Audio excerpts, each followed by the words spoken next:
இதாகவே இந்த நாளுக்காய் இப்படி பார்த்து வருகிறோம்.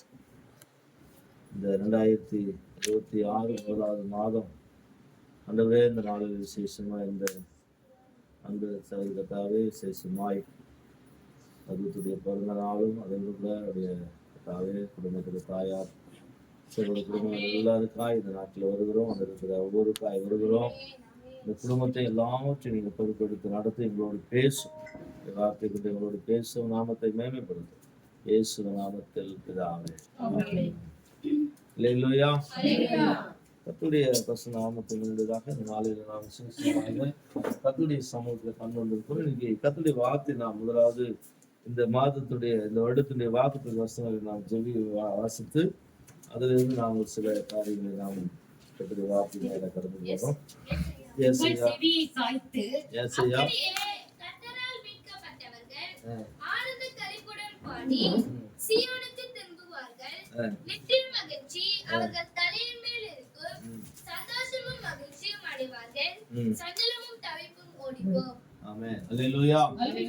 இன்னைக்கு இந்த வார்த்தை என்ன சொல்லுகிறதுன்னு சொன்னா நிறைய காரியங்களை பார்க்க முடியும். ஆனா ஒரு சில காரியங்களை மாத்த நான் பேச போகிறோம். சந்தோஷமும் மகிழ்ச்சியும் அடைவார்கள் அப்படின்னு சொன்னா இன்னைக்கு நாம் இந்த குடும்பத்தார் இந்த குடும்பத்தில் உள்ள இந்த பிள்ளை இந்த குடும்பத்தார் சந்தோஷம் மகிழ்ச்சி அடையணும் அப்படின்னு சொன்னா சஞ்சலமும் வருத்தமும் மாறினாதான் சந்தோஷம் மகிழ்ச்சி நிற்கும். அப்ப சஞ்சலமும் வருத்தம் வச்சுன்னு நாம என்னப்பா சந்தோஷத்தை அனுபவிக்க முடியாது. ஹாஸ்பிட்டல் பெட்ல படுத்து சீரியஸா இருக்கு போய் என்ன பிரதர் நல்லா இருக்கிறீங்களா அப்படின்னு சொன்னா அவங்க என்ன சொல்றாங்க, மனுஷங்க இருக்குதா இல்லையா, நானே இப்பயா அப்பயா தெரியல ரொம்ப சீரியஸா இருக்கிறேன், ஆனா என்ன நல்லா இருக்கிறேன்னு கேக்குறேங்க அப்படின்னு சொல்லி யோசிப்பாரு. அது மாதிரி பிரச்சனைக்குரிய ஒரு இடத்துல இருக்கிற ஒரு குடும்பத்தோட வாழ்க்கை குடும்பத்துல அது மாறினாதான் சந்தோஷமும் மகிழ்ச்சியா வரும். அப்ப அது ரெண்டும் மாறுறதுக்கு வழி என்னன்னு கேட்டீங்கன்னா வழி ஒரே ஒரு வழிதான். அந்த வழியில நாம் என்ன செய்ய போகிறோம், இன்றைக்கு இந்த வார்த்தையின்படி வாழ்க்கையில ஒரு காரியத்தை செய்ய கர்த்தர் உதவி செய்யும்படியாக நாம் ஒரு காரியத்தை செய்வோம். வசனத்தை வாசிக்கலாம். சங்கீதங்கள் என்று சொல்லும் 25ஆம் சங்கீதம் 12ஆம் வசனம். சங்கீதம் 25:12. கர்த்தருக்கு பயப்படுகிற மனுஷன் எவனோ பாத்தீங்களா, சந்தோஷம் மகிழ்ச்சி அடையணும் அப்படின்னா வழியை தேடணும். எந்த வழியை தேடணும்? நம்ம ஒரு வழி நம்ம போகணும் சொன்னா நிறைய வழி நிறைய இடத்துல இருக்குது. அதே வழியை சுத்தி வந்து நிற்பாங்க. அது அந்த இடத்துல தான் நிற்பாங்க, தெரியாது. ஏன்னா கர்த்தருக்கு பயப்படுகிறவர்கள் தான் தான் அந்த போக வேண்டிய வழி என்ன பண்ணுவாங்க, கர்த்தர் காட்டுவார். அப்படிலாம் கிடையாது. நிறைய பேர் நம்ம சுத்திட்டு இருக்கோம், நிறைய பொண்ணு சுத்தினதான் வாழ்க்கை போது சுத்தினே நம்ம அந்த வழி சேரல. அந்த வழி சேரணும் அப்படின்னு சொன்னா நாம் கர்த்தருக்கு பயப்படுகிறவர்களா இருக்கும் போதுதான் முதலாவது தேவன் என்ன செய்கிறாரு, வழிய கொடுக்கிறாரு. அதுல பாத்தீங்கன்னா 14-13 வாசிங்க. அவன் ஆத்துமா தங்கம் சந்ததி 14 கர்த்தருடைய ரகசியம் இருக்கிறது. என்ன சொல்றாருன்னா தம்முடைய உடன்படிக்கை தான் சந்தோஷம் மகிழ்ச்சி அடையணும். அதான் அவருடைய இப்போ வேதம் சொல்லுது, நீங்க எப்போதும் சந்தோஷமா இருங்கன்னு சொல்லி பவுல் சொல்றாரு. அப்ப சந்தோஷமா இருக்கிறதுக்கு வழி என்னன்னு கேட்டீங்கன்னா அவருடைய வழிய தெரிந்து கொள்ளணும். அந்த வழியை தெரிஞ்சாதான் சந்தோஷம் மகிழ்ச்சி வரும். என்னங்க நான் பிறந்ததுல இருந்து கிறிஸ்தவங்கள தான் இருக்கிறேன், நான் பிறந்ததுல இருந்து என்ன பண்றேன் சந்தோஷமா தான் இருக்கிறேன். நல்லா கவனிங்க. நான் ஒருத்தர் ஒரு வீட்டுல நாங்க பிரேயர் பண்ண ஒருத்தர் பார்க்க போயிருந்தோம். அப்ப என் கூட ஒருத்தர் வந்தார். அவர் என்ன சொன்னாரு, எங்க தாத்தா கிறிஸ்தவங்க, எங்க தாத்தாக்கு தாத்தா கிறிஸ்தவங்க, நான் கிறிஸ்தவன், எல்லாம் கிறிஸ்தவங்களா இருக்கிறோம். ஆனா என்ன இல்ல, வழி இல்லை. என்ன வழி இல்லை? கர்த்தரை தெரிந்து கொள்ளக்கூடிய வழி இல்லை. கிறிஸ்தவங்க தான், நல்ல கவனிங்க, கிறிஸ்தவங்க தான் வழி. அவர் தேர்ந்துக்கிற வழி இல்லை. என்னன்னு கேட்டா மாதா அம்மா ஐயா இத சொல்லிருக்கிறாங்க. அப்போ கர்த்தருடைய வார்த்தை என்ன சொன்னா, இன்னைக்கு அநேக கிறிஸ்தவர்கள் கிறிஸ்துவுக்குள் இல்லாததுனாலதான் அவருடைய வழி தெரிந்து கொள்ள. அப்பதான் அவங்களுக்கு வார்த்தை என்ன பார்த்தா பயப்படுகிற பயம் வழியை காண்பிக்கும்.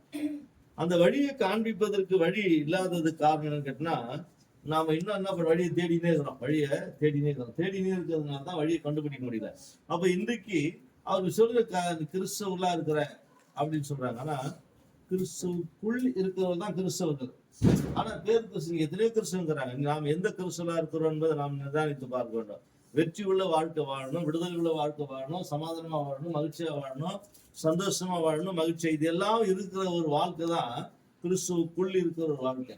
அப்ப எல்லாத்தையும் நாம் மாற்றணும்னு சொன்னா, முதலாவது சஞ்சலமும் வருத்தமும் மாற்றணும் அப்படின்னு சொன்னா, சந்தோஷம் மகிழ்ச்சி அப்படி வாழ்க்கையில் வரணும்னு சொன்னா, கர்த்தருக்கு பயப்படுகிற பயத்துக்குள்ள வரும்போது அவர் வழி சொல்றாரு, சந்தோஷத்தை மகிழ்ச்சி பெற்றுக்கொள்ளக்கூடிய வழி சொல்றாரு.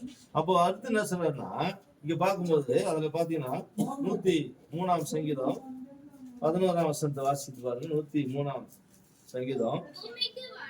பூமிக்கு வானம் எவ்வளவு உயரமா இருக்கிறதோ அவருக்கு பயப்படுகிறவர் மேல்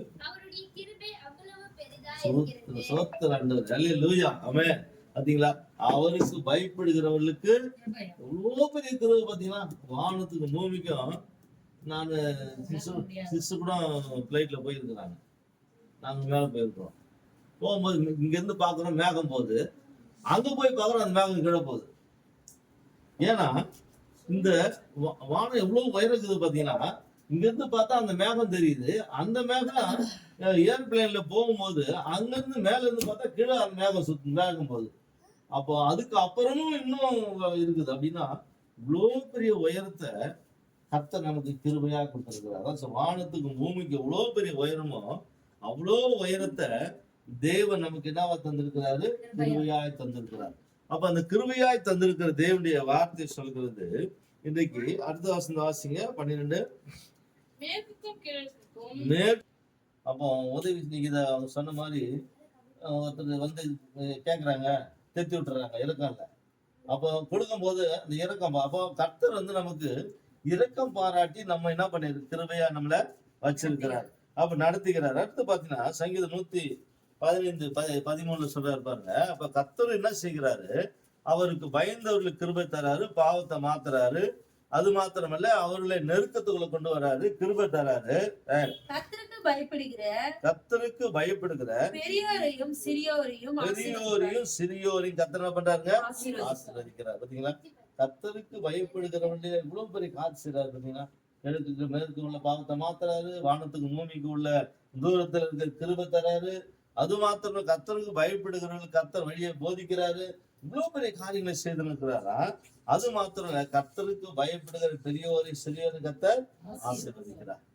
அப்ப இந்த குடும்பத்தின் வாழ்க்கை கர்த்தர் ஆசீர்வதிக்க வேண்டுமானா, இந்த குடும்பத்துல காரியங்களை கர்த்தர் மாற்றுதல் கொண்டு வரணும்னா, சந்தோஷமும் மகிழ்ச்சியும் தங்கி இருக்கணும்னு சொன்னா, சஞ்சலமும் வருத்தம் மாறினாதான் இதெல்லாம் நடக்கும். அப்ப இந்த சஞ்சலமும் வருத்தத்தை மாற்றுவதற்கு கர்த்தருக்கு பயந்தாதான் இது மாற முடியும். கர்த்தருக்கு பயப்படல என்ன பண்ணுது, மாறாது. நம்ம சொல்லலாம் கர்த்தருக்கு பயப்படுகிறேன், ஆனா ஏதோ ஒரு காரியம் நம்ம என்ன செய்யணும்னு தெரியல, நம்ம என்ன செய்கிறோம்னு தெரியல. நிறைய பேருக்கு இன்னைக்கு புரியல. ஆனா கர்த்தருக்கு பயப்படுகிற பயம் இன்னைக்கு மனுஷனுடைய வாழ்க்கையில இல்லாததுனாலதான் மாற்றம் வரல. அந்த மாற்றம் வராததுக்கு காரணம்னா பயம் குறைவா இருக்குது. பயம் இருக்குது. இன்னைக்கு நிறைய குடும்பத்துல பக்தி இருக்குது, பயம் இல்லை. நிறைய குடும்பத்துல பயம் இருக்குது, பக்தி இல்லை. ஏன்னா ரெண்டும் இருந்தாதான் என்ன பண்ண முடியும், தேவனுடைய ஆசீர்வாதத்தை பெற்றுக்கொள்ள முடியும், அந்த மகிழ்ச்சியை பெற்றுக்கொள்ள முடியும், சந்தோஷத்தை பெற்றுக்கொள்ள முடியும். அப்ப நம்முடைய வாழ்க்கையில இன்னைக்கு நாம் இந்த குடும்பத்தார் வந்திருக்க ஒவ்வொருவரும் நாம் இப்படிப்பட்டதான காரியத்தை பெற்றுக்கொள்வதற்கு இன்னொரு வசனத்தை ஒன்று வாசித்து பாருங்க. சொல்றாரு பாருங்க, சங்கீதம் 128:1. கர்த்தருக்கு பயந்து எவனோ பாக்கியவான். பாத்தீங்களா, கர்த்தருக்கு பயந்து அவர் வழியில் நடக்கிறவன் எவனோ அவன் பாக்கியவான். அப்போ கர்த்தருக்கு பயப்படுகிறவர்களுக்கு வழியை போதிக்கிறாரு. கர்த்தருக்கு பயப்படுறவர்கள் கிழக்குக்கு மேற்கு உள்ள பாவத்தை மாத்துறாரு. கர்த்தருக்கு பயப்படுறவர்கள் கிழக்கு வானத்துக்கு பூமிக்குள்ள அது கிருபை தராரு. இவ்வளவு பெரிய காரியத்தை செஞ்சிருக்கிறாரு. நம்ம கர்த்தருக்கு பயப்படுகிறது நமக்கே தெரியல. இன்னைக்கு நிறைய பேருக்கு தெரியாததுனால்தான் இன்னைக்கு இன்னமும் தேடிக்கொண்டே இருக்கிறாங்க. வழியை கர்த்தர் வழியை வச்சிருக்கிறார். அந்த வழியை நான் பெற்றுக்கொள்ளணும்னு சொன்னா இன்னைக்கு ஒரு தீர்மானம் பண்ணுவோம். ஆண்டுடைய சமூகம் 2026 முதலாம் மாதத்துல ஆண்டுடைய சமூகத்துல இந்த குடும்பத்துல வந்திருக்கிற ஒவ்வொருவரும் நம்முடைய வாழ்க்கையில தேவன் எதிர்பார்க்கிற ஒன்று கர்த்தருக்கு பயப்படுகிறது. அப்ப கர்த்தருக்கு பயப்படுகிற பெரியோரின் சிறியோரின் கர்த்தர் ஆசீர்வதிக்க, உங்க குடும்பத்தை ஆசீர்வதிக்க, உங்க வாழ்க்கை இந்த ஆண்டு முழுவதும் கர்த்தர் நடத்த வேண்டுமானால் நாம் எப்படிப்பட்ட பயத்தோடு காணப்பட வேண்டும்? 23:4 சொல்ல இருப்பாங்க. சங்கீதம் 23:4.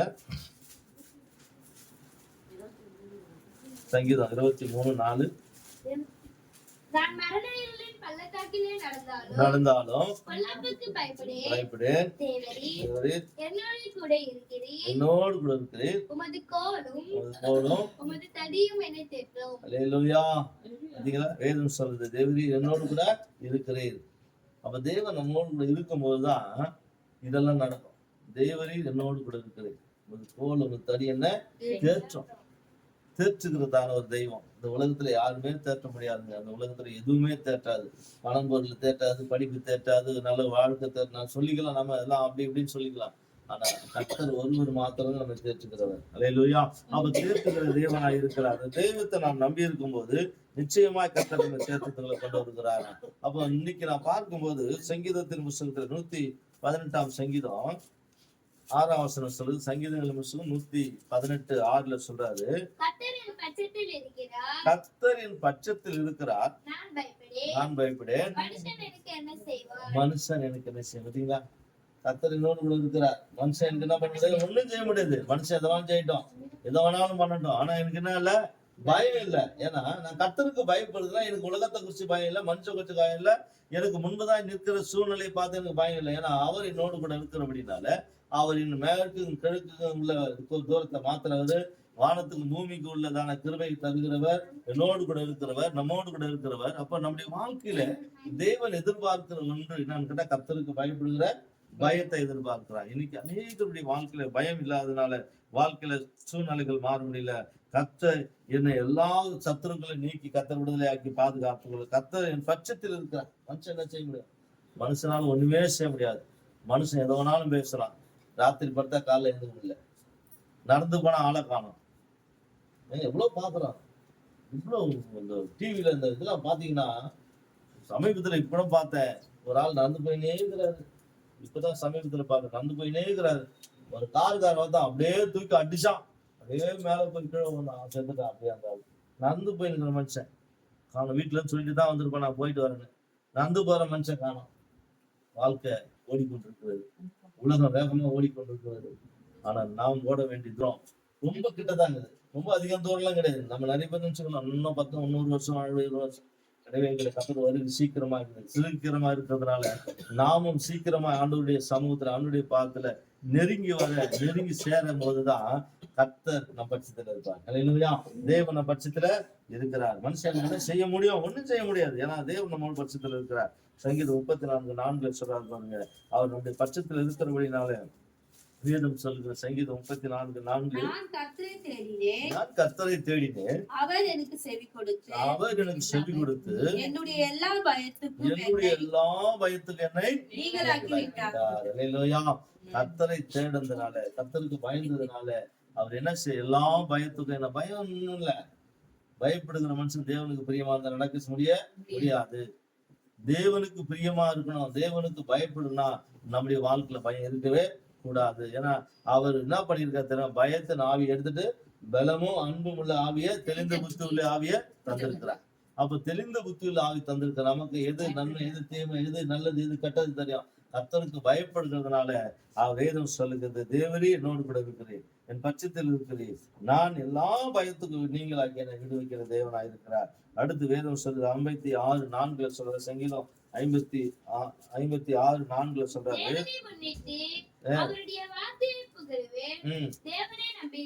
தேவனை நம்பி இருக்கிறேன், நான் பயப்படேன். மாம்சமான செய்ய முடியும்? ஒண்ணும் செய்ய முடியாது. எதனாலும் பேசிக்கலாம், எதனாலும் சொல்லிக்கலாம். ஆனா கர்த்தர் ஒரே ராத்திரியில, ஒரே நாள்ல, ஒரே இமைப்பொழுதுல மாற்றத்தை உண்டு பண்ணுகிறவர். அல்லேலூயா. தேவன் மாற்றத்தை செய்கிறவர். ஆனா மாற்றம் செய்யணும்னு சொன்னா நாம மாறாம அவர்களை மாற்றம் செய்ய முடியாது. அல்லேலூயா. நாம் மாற்றத்துக்குள்ள வரும்போதுதான் கர்த்தர் மாற்றத்தை செய்ய முடியும். அப்போ இன்றைக்கு இந்த வேதம் சொல்கிறது, இன்றைக்கு தேவனுடைய வார்த்தை, என்னுடைய தேவநாயகத்தை நான் அவரை நம்பி இருக்கிறேன், தேவனை நம்பி இருக்கிறேன். மாம்சமான எனக்கு என்ன செய்ய முடியும்? ஒண்ணும் செய்ய முடியாது. அவன் மாம்சத்துக்குரிய காரியம் சிந்திக்கிறான். நானும் கர்த்தரை நம்பி இருக்கிறபடினாலே நான் ஆவிக்குரியவர்களை சிந்திக்கிறேன். ஆவிக்குரியவர்களை சிந்திக்கும் போது வானத்துக்கு பூமிக்குள்ள தூரம் எவ்வளவு தூரமோ அவ்வளவு தூரத்தை கர்த்தர் கிருபை தந்திருக்கிறார். அல்லேலூயா. அந்த கிருபை தந்திருக்கிறது மாத்திரமல்ல, வேதம் சொல்லுது நான் தேவனை நம்பி இருக்கிறேன். அடுத்து சொல்றாரு பாருங்க, 13:6 சொல்றாரு. எபிரேயர் புத்தகம் 13:6 சொல்றாரு பாருங்க. எபிரேயர் 13:6 சொல்றாரு, நான் கர்த்தரை நம்பி இருக்கிறபடினால எல்லா பயத்துக்கும் நீங்களாக கர்த்தர் விடுதலை ஆக்குவார். கர்த்தரின் பட்சத்தில் இருக்கிறார். தேவரி 13:6. அதனாலே நாம் தைரியம் கொண்டு கர்த்தர் எனக்கு சகாயர், கர்த்தர் எனக்கு சகாயர், நான் பயப்படேன், மனுஷன் எனக்கு என்ன செய்வான் என்று சொல்லலாமே. ஆமென். கர்த்தர் யாருங்க? சகாயர், உதவி செய்றவர், நன்மை செய்றவர், எனக்கு கிருபை தருகிறவர். அவரின் பட்சத்தில் என்னோடு கூட இருக்கிறார். தேவரி என்னோடு கூட இருக்கிறேன். கர்த்தரின் பட்சத்தில் இருக்கிறார். அது மாத்திரம் எல்லா பயத்துக்கும் நீங்களாக்கி விடுவிக்கிறேன். தேவனை நம்பி இருக்கிறேன். கர்த்தர் எனக்கு சகாயர். அல்லேலூயா. கர்த்தர் யாரு? எனக்கு சகாயர், உதவி செய்யறவர், எனக்கு உதவி செய்யறவர். அவர் அதுக்காக தான் எடுக்கிறாரு, எனக்கு உதவி செய்யறதுதான். வேற ஒன்றும் கிடையாதுங்க. கர்த்தர் உன்கிட்ட எதை வாங்கணும்னு கிடையாது. தெய்வம் உங்கள்கிட்ட எதாவது கேட்கிற இதான் கிடையாது. அவர் உனக்கு உதவி செய்ய, உனக்கு உதவி உள்ள இருக்கிறார். மனுஷன் உங்களோட இருந்தான்னா உங்கள்கிட்ட ஏதாவது எதிர்பார்த்துன்னே இருப்பான். ஆனா கர்த்தர் உங்கள்கிட்ட எதுவுமே எதிர்பார்க்கல. தெய்வம் எதுவுமே எதிர்பார்க்கல. ஏன் தெரியுமா? நீ எனக்கு தேடு, எனக்கு பயப்படு. பயம் தான் எதிர்பார்க்கு. அவர் எதிர்பார்க்கணும்னு பயம். அந்த பயம் உன்னிடத்துல இருக்குமானா அவர் நமக்கு சகாயம் செய்வார். இல்லையா? நமக்கு சகாயம் செய்வார். யாரு என்ன மனுஷன் என்ன செய்ய முடியும்? அவன் நம்புறதுக்கு ஏமாத்துறான், அவன் தேடுறதுக்கு ஏமாத்துறான், அவன் துதிக்கிறதுக்கு ஏமாத்துறான். ஒண்ணுமே கிடையாது. ஆனா கர்த்தர் சகாயரா மாறணும். நமக்கு சகாயரா மாறணும்னு சொன்னா நாம் இன்றைக்கு கர்த்தருக்கு பயப்படுகிற பயத்துக்குள்ளாக வரணும். நம்முடைய வாழ்க்கை சந்தோஷம் மகிழ்ச்சி காணப்படணும்னு சொன்னா, சஞ்சலம் வருத்தம் மாறணும்னு சொன்னா இப்படிப்பட்ட காரியம் இருக்கணும். அப்படி இருந்தாதான் கர்த்தருடைய வார்த்தை உங்களுடைய வாழ்க்கையில் நம்முடைய வாழ்க்கை இந்த 2026 நினைவு சொல்லி நாம் இன்றைக்கு தீர்மானம். சங்கீதம் 3:5-6 சொல்லுகிறது. கர்த்தருடைய வார்த்தை என்ன சொல்லுகிறது பாருங்க. சங்கீதம் 3ஆம் அதிகாரம் 5-6 சொல்றாரு. விழித்துக் கொண்டே கர்த்தர் என்னை தாங்குகிறார். எனக்கு விரோதமாக சுற்றிலும் படையெடுத்து வருகிற 16 பேருக்கும் நான் பயப்படேன். பயம் இல்ல, எவ்வளவு பணம் பிரச்சனை இல்ல. ஆனா கர்த்தரின் பட்சத்தில் இருக்கிறார். இல்லையா? பயம் இல்லை. பயம் இல்லாத ஒரு நடந்து செல்கிற பாதுகாக்கிற ஒரு தெய்வம் இன்றைக்கு இந்த ராத்திரி வேளையில் என் கண்பான சகோதரனே சகோதரியே, கர்த்தர் என் பட்சத்தில் இருக்கிறார். என்னை தாங்குகிறவர். கர்த்தர் என்னை தாங்குகிறார். இந்த உலகத்துல எல்லாம் கைவிட்டுடுவார்கள். வேதம் சொல்லுகிறது, உலகம் கைவிட்டாலும் நான் உன்னை கைவிட மாட்டேன். அப்ப கைவிடாத தேவன், உன்னை என்னை தாங்குகிற தேவனாய் இருக்கிறார். கடைசியா சொல்றது 27:3 சொல்றாரு பாருங்க. சங்கீதம் 27:3-4 சொல்றாரு பாருங்க. எனக்கு விரோதமாக ஒரு பாளையம் இறங்கினாலும் என் இருதயம் பயப்படாது, என் மேல் யுத்தம் எழும்பினாலும் இதிலே நான் நம்பிக்கையா இருப்பேன். கர்த்தரிடத்தில் ஒன்றை நான் கேட்டேன், அதையே நாடுவேன். நான் கர்த்தருடைய மகிமையை பார்க்கும்படியாகவும் அவருடைய ஆலயத்தில் ஆராய்ச்சி செய்யும்படியாகவும் நான் என் ஜீவனுள்ள நாளெல்லாம் கர்த்தருடைய ஆலயத்தில் தங்கியிருப்பதையே நாடுவேன். ஆமென். அல்லேலூயா. நான் கர்த்தருடைய ஆலயத்தில் தங்கியிருப்பதே இதான் வாஞ்சை. வேற ஒரு வாஞ்சியம் கிடையாது. இந்த உலகத்துல எல்லாம் வேதம் சொல் முதலாவது தேவனுடைய ராஜ்யத்தை அவர் நீதியும் எடுக்கலாம் போதெல்லாம் கூட. அப்ப நான் இந்த கர்த்தருடைய ஆலயத்துல தங்கி இருப்பது, அவர் துதிப்பது, அவர் ஆராதிப்பது, அவரை மகிமைப்படுத்துவது எனக்கு எப்படியா இருக்குது? வாஞ்சியா இருக்கிறது. அந்த வாஞ்சியை தேவன் எதிர்பார்க்கிறார். நீ எந்த வாஞ்சியா இருக்கிற? நீ எப்படி, எந்த விருப்பம் இருக்குது உனக்கு? நமக்கு என்ன விருப்பம் இருக்குது? இன்னைக்கு நிறைய பேர் அந்த விருப்பம் இந்த விருப்பம் இதெல்லாம் சொல்லி நடக்கிறோம். ஆனா கர்த்தரை தேடுவதில்லை, அவர் துதிப்பதில்லை, அவருடைய வார்த்தைக்கு கீழ்ப்படுவதில்லை, அவர் நம்பி இருக்கிறதில்லை, அவர் தேடுவதில்லை. இதெல்லாம் நம்முடைய வாழ்க்கையில இருக்குமானா மனுஷன் நமக்கு என்ன செய்ய முடியும்? இல்லையா? கர்த்தர் எனக்கு சகாயர், மனுஷன் எனக்கு ஒண்ணுமே செய்ய முடியாது. அப்ப இன்றைக்கு ஒரு தீர்மானம், நான் தேவனை தேடி இருக்கிறேன். அது மாத்திரமல்ல, கர்த்தர் என்னோட மகிழ்ச்சியும் எனக்கு வைத்திருக்கிறார். அதை பெற்றுக்கொள்வதற்கு என் வாழ்க்கையில இருக்கிற சஞ்சல வருத்தத்தையும் மாற்றணும். அப்படி மாற்றணும்னா நான் கர்த்தருக்கு பயப்படுகிற மனுஷனாய் மாறும்போது கர்த்தருடைய வார்த்தை சொல்கிறது, வானத்துக்கும் பூமிக்கும் உள்ள தூரத்தை கர்த்தர் கிருபை தந்திருக்கிறார். கிழக்குக்கும் மேற்கும் உள்ள தூரத்தை கர்த்தர் எல்லாவற்றையும் மன்னித்து இருக்கிறார். அது மாத்திரமல்ல, தேவன் எனக்கு சகாயரா இருக்கிறார், அவர் உதவி செய்கிறவரா இருக்கிறார், என் பட்சத்தில் இருக்கிறார். மனுஷன் எனக்கு என்ன செய்ய முடியும்? வாழ்க்கையில என் குடும்பத்துல வாழ்க்கையில எடுக்கிற காரியங்களை மனுஷன் என்னதான் திட்டம் போட்டாலும் மனுஷனுடைய திட்டங்களை கர்த்தர் தவிடு பொடி ஆக்கி போடுவார். அல்லேலூயா. மனுஷனுடைய திட்டங்களை கர்த்தர் எல்லாவற்றையும் மாற்றுவாருங்க. கர்த்தர் எல்லாவற்றையும் மாற்றி நியாயத்தை செய்கிறவர். நம்ம ஆண்டவர் நியாயத்தை செய்கிறவர். ஏன்னா அந்த நியாயாதிபதியாக தெய்வம் இங்க நம்ம கூட இருக்கிறார். நாம் யாரெல்லாம் அவரை பற்றி பிடித்து கொள்ளுகிறோமோ, அவரை சார்ந்து கொள்ளுகிறோமோ, அவருடைய வாழ்க்கையில கர்த்தர் சகாயரா மாறுவார். அல்லேலூயா. சகாயரா மாறுவதற்கு நீ எத்தனை பேர் விரும்புறோம்? நாம் எல்லாரும் தெய்வ சமூகத்துல ஆண்டவரை நோக்கி பார்ப்போம். எல்லாரும் கண்களை மூடி இந்த ராத்திரி வேலை தெய்வ சமூகத்துல அவனுடைய பாதத்தை நோக்கி பார்ப்போம். பிரை அல்லேலூயா. உமக்காகத்தான் வாழ்கிறேன் ஐயா, உம்மை தானே நேசிக்கிறேன் ஐயா. ஆமென்.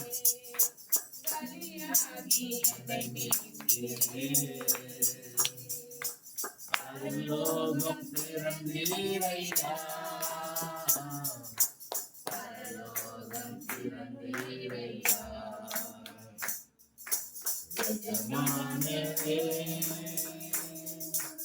என் மகனே,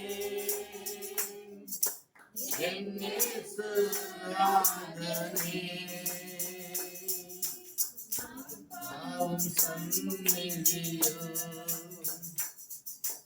அகமகிழ்ந்து களிகூருவேன், அப்பாவும் சந்நிதியில் அகமகிழ்ந்து களிகூருவேன். உம்மை காண்பேன், எப்போதும் உம்மை காண்பேன், என் இதயம்,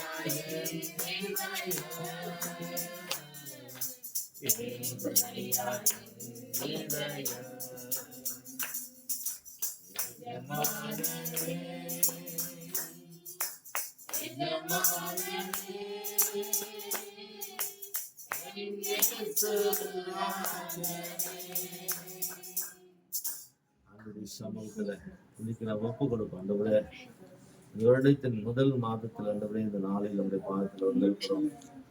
எசப்பா, இந்த நாளில நாங்கள் ஒரு மாற்றத்தை விரும்புகிறோம். நாங்கள் ஒரு மாற்றத்தை பெற்றுக்கொள்வதற்கு நாங்கள் என்ன செய்ய வேண்டும் என்று சொல்லி எங்களோடு பேசிக் கொண்டிருக்கிறேன். ஆண்டவரே, சஞ்சலம் வருத்தமும் இந்த நாளில மாற வேண்டுமானால் சந்தோஷம் மகிழ்ச்சி எப்போதும் இந்த வாழ்க்கையில கடந்து வர வேண்டும் வைத்திருக்கிறேன். நம்பி இருக்கிற கர்த்தாவே வார்த்தைக்கு நாங்கள் காத்திருக்கிற ஆண்டவரே, உண்மையே நம்பி உடைய பாதத்தை பற்றி பிடித்துக் கொண்டிருக்கிற ஒரு குடும்பமா, ஒரு வாழ்க்கையாய், ஒரு சகோதரனாய் காணப்பட தேவன் உதவி செய்ய முடியாது. சகோதரர் ஒப்பு கொடுக்கிறோம். ஒவ்வொரு குடும்பத்தை ஆசீர்வதி, ஒவ்வொரு பிள்ளைகளை காத்துக்கொள்ள, இந்த குடும்பத்தையும் இந்த குடும்பத்தில் உள்ள பிள்ளைகள் குடும்பம் எல்லாரையும் ஆசீர்வதிங்கப்பா. இந்த வார்த்தை ஒன்றும் செய்ய முடியாது. உலகத்தில் இருக்கிறவனை காட்டில் எங்களுக்குள்ள இருக்க பெரியவரா இருக்கிற நன்றி செலுத்தோடு தொடர்ந்து காத்துக்கொள்ள வழி நடத்தும். இயேசுவின் நாமத்தில் சரி சொல்லுவோம்.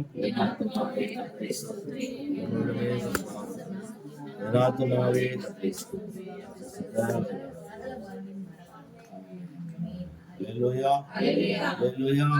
Hallelujah.